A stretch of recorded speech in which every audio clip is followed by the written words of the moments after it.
अल्हम्दुलिल्लाहि रब्बिल आलमीन अर्रहमानिर रहीम मालिकि यौमिद्दीन इय्याका नअबुदु व इय्याका नस्तईन इहदिनस सिरातल मुस्तकीम सिरातल लज़ीना अनअमता अलैहिम गैरिल मग़दूबि अलैहिम वलद्दाल्लीन। आमीन।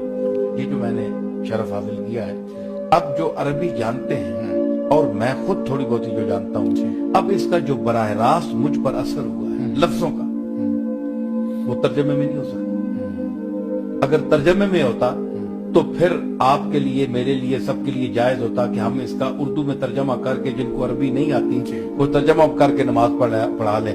क्या तर्जमा करने से नमाज हो जाती है? नहीं होती ना जी। तो असल पढ़ना पड़ेगा। तो असल अल्लाह ने इस जबान में उतारा, क्यों? इसलिए कि इस जबान को, इन मफाहीम